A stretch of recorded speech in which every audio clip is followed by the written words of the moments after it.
dedicated to Eastern and Southern Kentucky. This is WYMT Mountain News This Morning.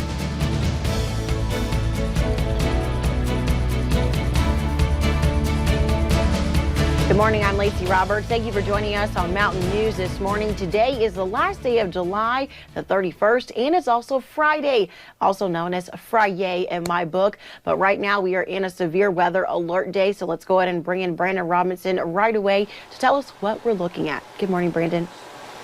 Good morning, Lacey. Thankfully, things have calmed down a little bit this morning, but the rain continues and it will continue to plague us thanks to that stalled out cold front that is draped literally across the middle portions of Kentucky. This morning, heavy rain overnight. When I got up at 1 o'clock this morning, the thunder was rolling and it was loud, but that all moved by, and now things a little bit lighter this morning when it comes to the rain. But still be careful, some ponding water possible on those roads. That flash flood watch now continued until 8 o'clock tomorrow morning. It was originally expected to expire this morning at 8 o'clock. But the Weather Service at Jackson decided to expand that. It still may expire for some other counties there and some of the surrounding states at 8 this morning. We'll keep you posted on that once we get some updates. Visibility a little bit rough in some areas, but not too bad. Temperatures in the 70s. So, again, a fairly nice day. Keep your WYMT weather app handy as we head through the day because you'll get those alerts even when there's heavy rain. Any warnings and temperatures today will top out in those low 80s. I'll have the rest of the forecast coming up here in just a few minutes. Lacey. Thank you, Brandon. Fall sports like girls soccer got some good news this week after the KHSAA's decision on Tuesday when we learned the seasons are only being delayed by a few weeks. WYMT's Camille Gear has the details.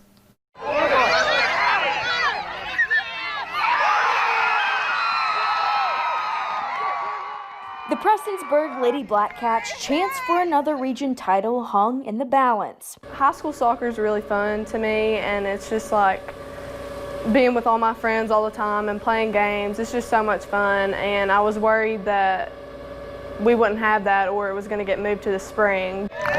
Since June 15th, team workouts limited to strength and conditioning.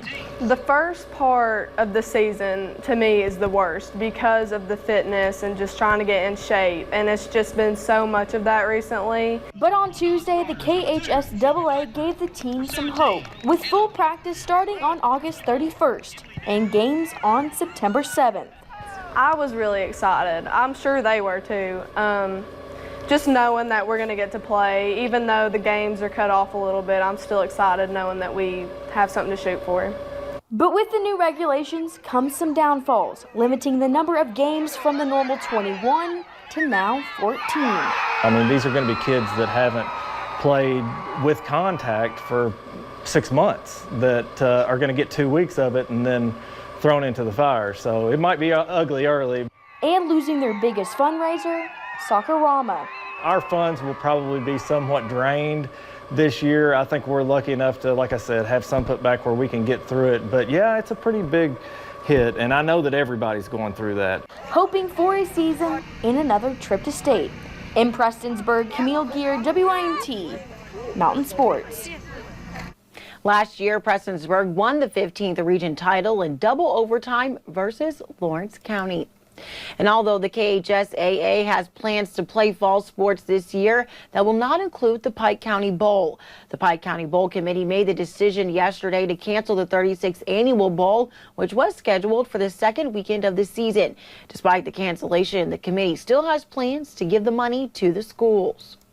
We're just going to make a straight up donation to the schools, and we're going to give all 8 Queen candidates a smaller scholarship versus the one winner, a larger one. The committee has no plans of rescheduling later in the season. And the SEC will have a conference-only schedule for football this year. That means that the Kentucky-Louisville rivalry is on hold for another year. There will be 10 games on the schedule. The conference is also holding off on starting the season as they monitor students returning to campus. We have heard from fans who are disappointed about the loss of the Governor's Cup, but are still excited to get any football at all. Glad we'll get to play 10 games and watch this team because I know they have high expectations and they should play well, but Louisville's always the best game of the year.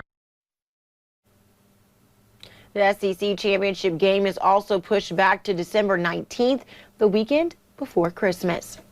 And as businesses deal with changing circumstances from the coronavirus pandemic, one of the latest we are hearing about is from Furniture Industries. Kemper Furniture initially saw a slowdown in sales before curbside deliveries and contactless sales.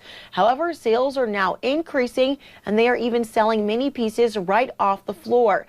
Vice President Thomas Kemper says this coincides with the reduced availability of supply, causing a snowball effect. Vietnam being shut down, China being shut down, and now with the stimulus packages that's went in as well, the factories are backed up and some things are taking 8 to 12 weeks to come in. Kemper says that they think the increase in sales comes as more people are spending more time in their home and thinks the demand will continue if any additional stimulus check is sent to Americans. And the Big Sandy Area Community Action Program recently announced a new program to help people with past due utility bills. WYMT's Dakota Makers talked with the Action Program and has more on what this means to the community. Big Sandy Area Community Action Program received $1 million in CARES Act funding, using 1/3 of those funds to assist people in past due water, sewage, and garbage bills. Each community action agency was asked to take a look around their communities, see what the needs were, see what people were asking about, and develop programs based on that funding. The Community Action Program offering a one-time payment of up to $200 on behalf of households paid directly to a utility provider. What we do is try to fill those gaps in people's lives.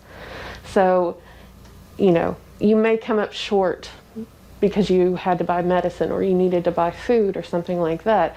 Also helping those who may need help if they are evicted, depending on the individual situation. Your water, sewer, garbage is included in your rent, and you get that eviction notice.